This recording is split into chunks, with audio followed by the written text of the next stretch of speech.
दोस्तों, 500 साल की लंबे इंतजार के बाद अयोध्या में राम मंदिर का उद्घाटन कल 22 जनवरी को होने वाला है।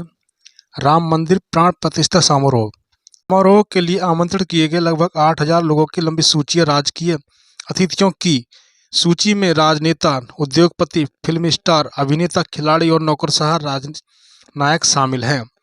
अयोध्या में रामलला के प्राण प्रतिष्ठा की तैयारी पूरी हो चुकी है और 22 जनवरी को बेसब्री से इंतजार है। प्राण प्रतिष्ठा समारोह का 506 राज्य अतिथि साक्षी बनेंगे, जिसमें उद्योगपति रतन टाटा, मुकेश अंबानी, महानायक अमिताभ बच्चन, अभिनेत्री माधुरी दीक्षित, भारत के प्रधानमंत्री नरेंद्र मोदी, सचिन तेंदुलकर, विराट कोहली, मुकेश अंबानी, गौतम अडानी, रतन टाटा, अरुण गोयल, अभिनेता योगी आदित्यनाथ, मुख्यमंत्री उत्तर प्रदेश, श्री मोहन भागवत, राष्ट्रीय संघ और बाबा रामदेव गुरु मुख्य अतिथि के रूप में उपस्थित रहेंगे।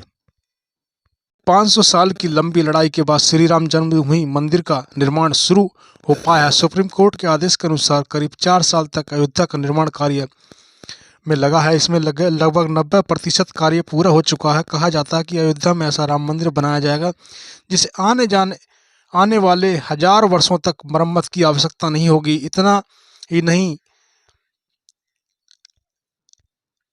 इस भव्य मंदिर में पहचान युगों युगों तक रहेगी। बता दें कि मंदिर में डिजाइन प्रसिद्ध आर्किटेक्ट चंद्रकांत भाई ने सोमपुर द्वारा किया है। इस मंदिर में होने वाली पूजा के लिए पुजारी का भी चयन हो चुका है। खबरों के अनुसार राम मंदिर में रामलला की पूजा के लिए पुजारी पुरोहित मोहित पांडे का नाम सामने आ रहा है। मोहित पांडे उत्तर प्रदेश के गाजियाबाद से हैं।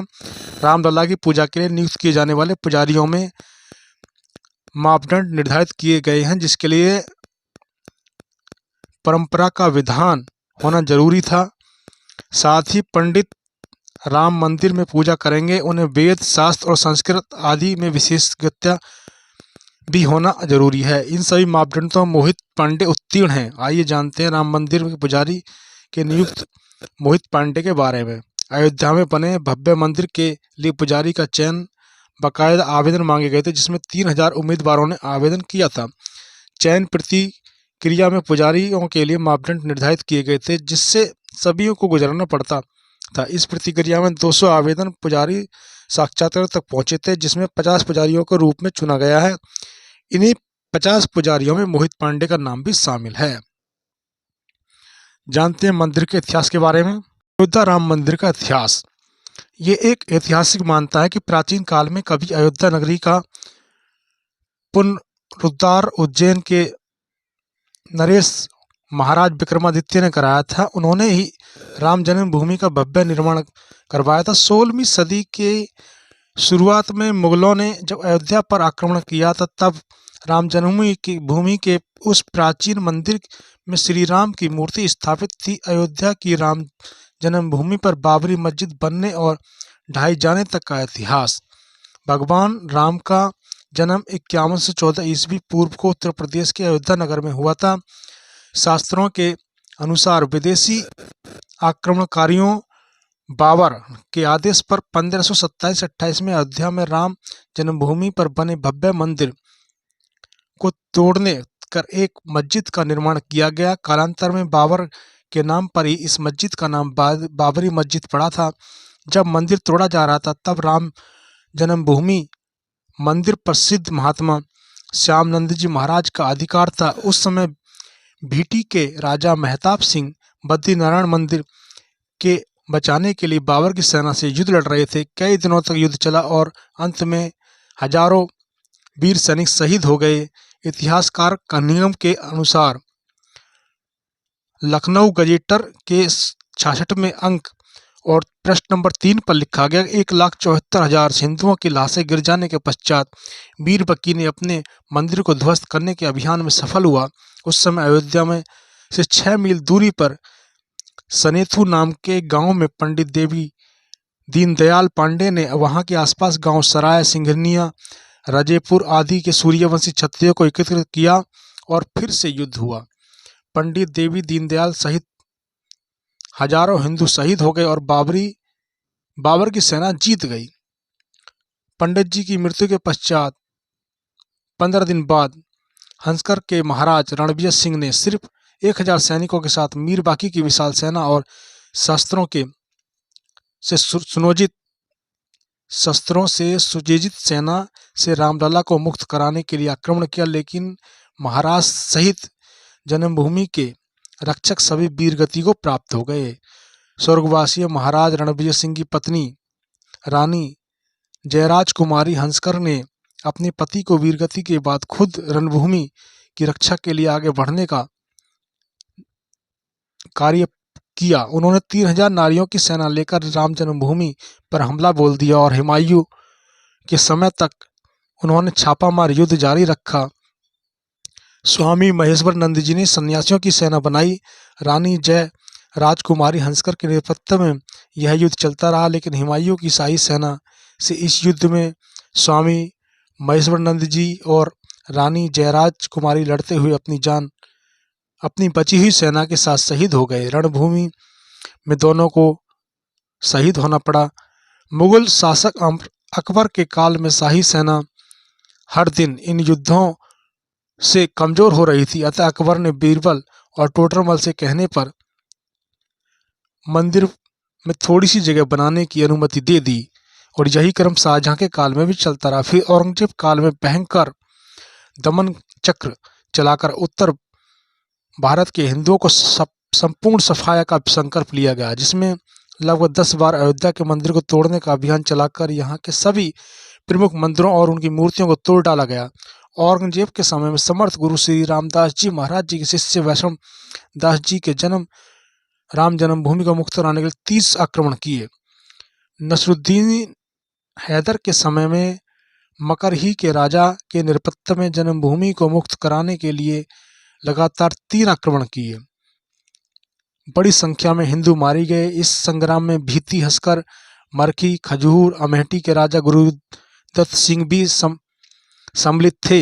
हारती हुई सेना हिंदुओं के साथ वीर चिंटाधारी साधुओं की सेना भी आ मिली। इस युद्ध में शाही सेना को हारना पड़ा और राम जन्मभूमि पुनः हिंदुओं का कब्जा हो गया, लेकिन कुछ दिनों बाद विशाल सेना शाही के साथ जन्मभूमि पर फिर अधिकार कर लिया और हजारों राम भक्तों का कत्ल कर दिया गया। नवाब वाजिद अली के समय में हिंदुओं ने जन्मभूमि का आक्रमण किया। फैजाबाद रजिस्टर के कन्हैया के लिखा है, इस संग्राम में बहुत भयंकर खून खराबा हुआ। 2 दिन रात तक चले इस भयंकर युद्ध में सैकड़ों हिंदुओं को मारे जाने के बाद हिंदुओं ने राम जन्मभूमि पर कब्जा कर लिया था। 1853 में हिंदुओं का आरोप था कि भगवान राम मंदिर को तोड़कर मस्जिद का निर्माण हुआ था। इस मुद्दे पर हिंदुओं और मुसलमानों के बीच पहली बार हिंसा शुरू हुई थी।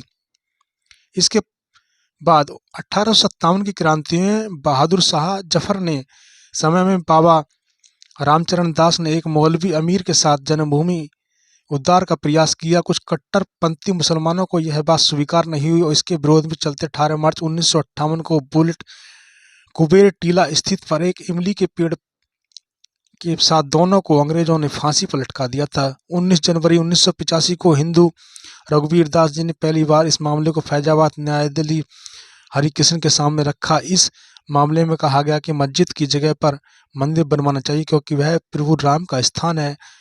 सन 1947 को भारत सरकार ने मुसलमानों को विवादित स्थल से दूर रहने के आदेश। 1984 में कुछ हिंदुओं ने विश्व हिंदू परिषद के नेतृत्व में भगवान राम के जन्मस्थल को मुक्त कराने के लिए वहां राम मंदिर का निर्माण करने के लिए एक समिति का गठन किया। बाद में यह अभियान का नेतृत्व भारतीय जनता पार्टी के प्रमुख नेता लाल कृष्ण आडवाणी ने संभाल लिया था। 1986 में जिला मजिस्ट्रेट ने हिंदुओं को प्रार्थना करने के लिए विवादित मस्जिद के दरवाजे पर ताला खोलने के आदेश दिया। मुसलमानों को इसके बाद बाबरी मस्जिद पर संघर्ष समिति का गठन किया गया।